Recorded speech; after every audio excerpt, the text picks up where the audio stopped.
क्या कभी रात को अकेले खुले आसमान के नीचे बैठकर इन तारों को देखा है? एक अजीब सी शांति मिलती है ना?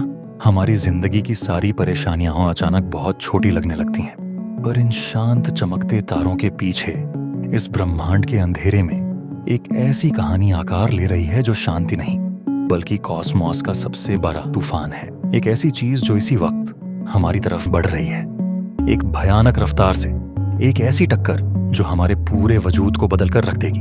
आज हम इसी खौफनाक पर उतनी ही खूबसूरत कहानी के बारे में बात करेंगे। आप देख रहे हैं देबिस हिंदी, और आज का सफर जमीन से नहीं बल्कि 25 लाख प्रकाश वर्ष दूर शुरू होगा। आज हम बात करेंगे हमारे पड़ोसी और हमारे आने वाले कल की एंड्रोमेडा गैलेक्सी।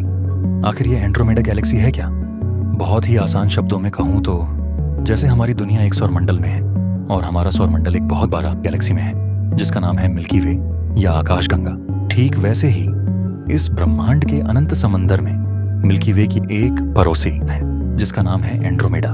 बिना किसी टेलीस्कोप के भी अगर आसमान बहुत साफ हो और प्रदूषण ना हो तो आप एंड्रोमेडा को अपनी नंगी आंखों से देख सकते हैं। ये आसमान में एक धुंधले धब्बे जैसी दिखती है, पर जो चीज हमें एक छोटा सा धब्बा लगती है वो असल में अरबों तारों, ग्रहों और रहस्यों का एक पूरा साम्राज्य है।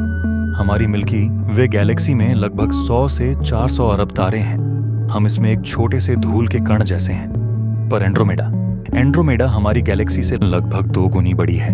इसमें लगभग 1 ट्रिलियन यानी 10 खरब तारे हैं। सोचिए, 10 खरब सूरज और उनके आसपास घूमते अनगिनत ग्रह।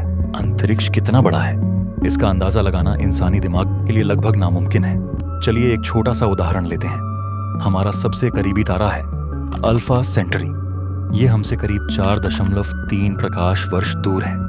अगर आप इस वक्त दुनिया की सबसे तेज स्पेस गन से एक गोली फायर करें और वो गोली अल्फा सेंटरी की तरफ चलती रहे तो वहां उसे पहुंचने में सैकड़ों साल नहीं बल्कि हजारों साल लग जाएंगे। और ध्यान दीजिए, अल्फा सेंटरी सिर्फ हमारे पड़ोस का एक हिस्सा है, पर एंड्रोमेडा हमसे 25 लाख प्रकाश वर्ष दूर है। इसको थोड़ा और आसान बनाते हैं। अगर हमारी मिल्की वे गैलेक्सी सिर्फ एक रेत का दाना होती और आप उसे किसी समुद्र तट पर रख देते तो एंड्रोमेडा गैलेक्सी उस रेत के दाने से 1 फुट की दूरी पर रखी एक गोल्फ बॉल जैसी होती, और उन दोनों के बीच सिर्फ और सिर्फ खालीपन, एक न खत्म होने वाला गहरा और सर्द अंतरिक्ष। अगर आज आप प्रकाश की गति से यात्रा करना शुरू करें 3 लाख किलोमीटर प्रति सेकंड की रफ्तार से, तब भी आपको वहां पहुंचने में 25 लाख साल लग जाएंगे। जिस रोशनी को आज आप आसमान में एंड्रोमेडा के रूप में देखते हैं वो असल में 25 लाख साल पहले वहां से निकली थी। यानी आप एंड्रोमेडा का आज नहीं बल्कि उसका अतीत देख रहे हैं। जिस वक्त वो रोशनी वहां से चली थी धरती पर इंसान थे ही नहीं। पर यहाँ एक बहुत बड़ा मुद्दा है। अंतरिक्ष की खामोशी में एक मौत का खेल चल रहा है। एंड्रोमेडा गैलेक्सी वहीं पर रुकी हुई नहीं है, वह हमारी तरफ बढ़ रही है 110 किलोमीटर प्रति सेकंड। इस रफ्तार से एंड्रोमेडा हमारी मिल्की वे की तरफ भागी चली आ रही है। यानी जब तक आपने यह एक लाइन सुनी, एंड्रोमेडा हमारे 500 किलोमीटर और करीब आ चुकी है। लगभग 4.5 अरब साल बाद ये दोनों विशाल गैलेक्सी आपस में टकराएंगी। क्या होगा उस दिन? क्या धरती तबाह हो जाएगी? क्या तारे आपस में टकराकर भस्म हो जाएंगे? सच्चाई थोड़ी अलग और बहुत भावुक कर देने वाली है। गैलेक्सी के अंदर इतनी खाली जगह होती है कि जब ये दोनों आपस में टकराएंगी तो तारों के आपस में टकराने की संभावना लगभग 0 होगी।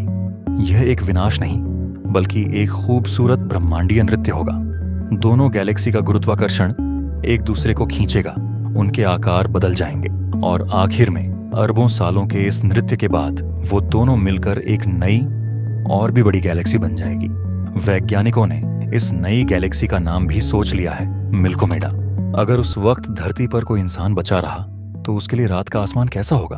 उसके आसमान में चांद तारों के साथ एक विशाल चमकती हुई नई आकाशगंगा दिखाई देगी। वो मंजर शायद इस ब्रह्मांड का सबसे खूबसूरत नजारा होगा। पर दुख की बात यह है कि हमारा सूरज तब तक अपनी उम्र पूरी करके धरती को निगल चुका होगा।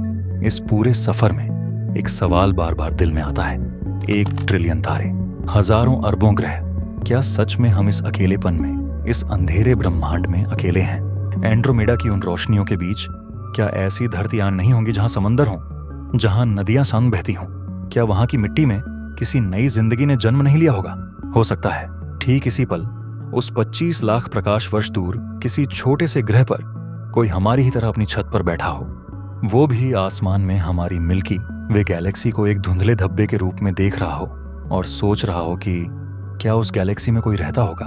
क्या मैं अकेला हूं? हमारी सबसे बड़ी त्रासदी यह नहीं है कि हमें अंतरिक्ष में जीवन मिल नहीं रहा। हमारी त्रासदी यह है कि अंतरिक्ष इतना बड़ा है कि अगर वहां जीवन हुआ भी तो शायद हम कभी एक दूसरे से मिल नहीं पाएंगे। उनकी आवाजें हम तक पहुंचने से पहले ही अंतरिक्ष के अंधेरे में दम तोड़ देगी। जब आप अगली बार आसमान को देखें तो यह मत सोचिएगा कि ये सिर्फ चमकते हुए पत्थर और गैस के गोले हैं। ये एक टाइम मशीन है। आप अतीत देख रहे हैं। आप एक ऐसी विशाल दुनिया का हिस्सा हैं जहां हर पल गैलेक्सी बन रही है और मिट रही है। जाते जाते अपने दिमाग में एक ख्याल रखिएगा, एंड्रोमेडा हमारी तरफ बढ़ रही है, हम उसकी तरफ बढ़ रहे हैं। पर सोचिए, अगर उस दूर चमकती हुई गैलेक्सी में किसी प्राचीन सभ्यता ने एक ऐसी तकनीक बना ली हो जो उस टक्कर को रोक सकती हो, या फिर क्या वो उस टक्कर का हमसे मिलने का इंतजार कर रहे हैं? आपका इस बारे में क्या मानना है? क्या मिल्कोमेडा बनने से पहले हम इस ब्रह्मांड का कोई दूसरा ठिकाना ढूंढ लेंगे, या हमारा वजूद इसी टक्कर के साथ हमेशा के लिए इस एबिस में खो जाएगा? अपने ख्याल कमेंट्स में जरूर बताना। स्पेस, विज्ञान और इतिहास की ऐसे ही रहस्यमयी वीडियो के लिए द एबिस हिंदी के इस सफर में हमारे साथ जुड़े रहिए।